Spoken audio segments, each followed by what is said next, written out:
कमलों से अंग वितरण का ये कार्यक्रम होने जा रहा है। आपके ध्यान में हम जाना चाहेंगे कि जैन समाज और भारत विकास परिषद ने लगभग 1-1.5 महीना पहले ये कैंप यहाँ पर लगाया था, जिस पर पूरे और अलग अलग शहरों से जरूरतमंद लोग यहाँ पर आए थे और उन्हें पैसे यहाँ पर दे के गए थे। ये दो अलग अलग दिन में होता है कार्यक्रम। एक बार ये कमाइश दे के जाते हैं और दूसरा फिर वितरण किया जाता है। आज ये वितरण किया जा रहा है, जिसमें 122 पेशेंट जो है जिनको वितरण किया जा रहा है जरूरतमंदों को, उनमें से कुछ को यहाँ पर माननीय मुख्यमंत्री जी अंग वितरित करेंगे।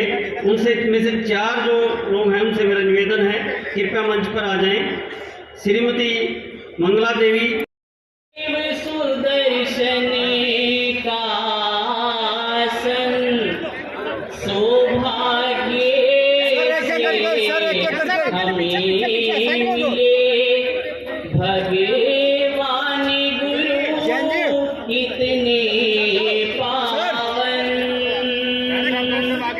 हरियाणा की रोहतक नगरी में जन्मा भक्तों का ईश्वर बाबा जगूचंद की सुंदरी देवी का भाग्य चढ़ा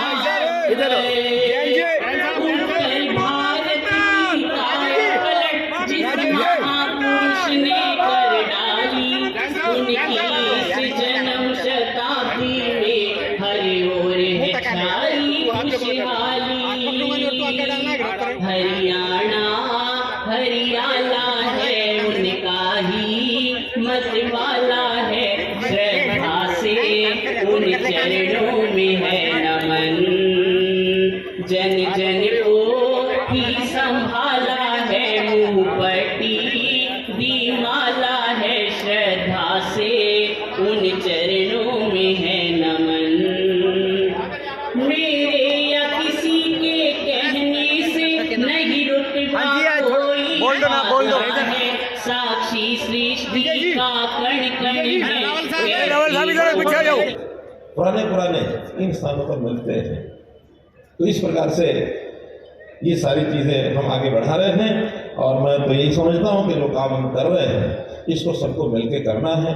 हमें पता कि हमारे जो दिव्यांग जनों के कुछ उनकी शिक्षा के लिए विद्यालय रेड क्रॉस है, 15 ऐसे विद्यालय हैं, वहाँ उनको कुछ कठिनाई महसूस हुई, समाज से योगदान लेकर के करते थे। हमने कहा ये सारी व्यवस्था सरकार करेगी, 15 के 15 विद्यालयों का सारा खर्च अब वो हरियाणा सरकार वहन करेगी, कहीं उसमें कठिनाई नहीं है। अभी भी जो कृत्रिम अंगदान सरकार के द्वारा दिए गए हैं उसमें अभी तक पिछले 8 सालों में 8 करोड़ रुपया लगाया है हमने, और ऐसे ही जो बाकी संस्थान एनजीओ वगैरह उनको भी 44 करोड़ रुपया पिछले 8 सालों में हमने दिया है, और इस बार तो उसका और भी बजट हमने बढ़ाया है। आखिर हमारे समाज के ऐसे लोग हैं जिनको सहयोग चाहिए, साथ चाहिए। समाज का एक ऐसा वर्ग, हमारे यहाँ बाल आश्रम चलते हैं, उन बाल आश्रमों में बच्चे वो रहते हैं जो किसी कारण से अनाथ अथवा जिसके माता पिता का पता नहीं, परिवार का पता नहीं, बालक कहीं गुम हो गया, वो मिल गया, या कोई नवजात शिशु को वहाँ छोड़ भी जाते हैं। अब ऐसे लगभग 45 केंद्र हरियाणा में चलते हैं। 18 वर्ष तक की उनकी शिक्षा हो जाती है। उस शिक्षा के बाद आगे उन बच्चों का कोई देखरेख करने वाला नहीं है। हमने एक योजना बनाई कि 18 से लेकर के 25 वर्ष तक अगले 7 साल भी उन परिवारों, उन बच्चों का, लड़के लड़कियों की पूरी देखभाल सरकार करेगी। उनको एक्स ग्रेशिया नौकरी बिना किसी टेस्ट के ग्रुप C और D में उनको हम नौकरी दे देंगे। आज यहाँ भारत विकास परिषद और जैन समाज एक मिलाजुला कार्यक्रम, और उसमें भी जो हमारे दिव्यांग बंधु हैं उनके लिए जो कृत्रिम अंग वितरण का एक कार्यक्रम किया गया है। मैं वास्तव में इस कार्यक्रम की बहुत सराहना करता हूं, क्योंकि समाज सेवा के इस प्रकार के काम यदि संस्थाएं आकर के करती हैं तो हमारे जो देश भर में करोड़ों बंधु ऐसे हैं जिनकी ये सब आवश्यकताएं होती हैं, उनको पूरा करते रहेंगे। तो इसके लिए उनको भी मुख्य धारा में आकर के जीवन जीने का अवसर मिलेगा। सर, प्रदेश में गेहूं की खरीद को लेकर किसान नाराज है कि खरीद नहीं हो रही, तो उस पर क्या कहना सर?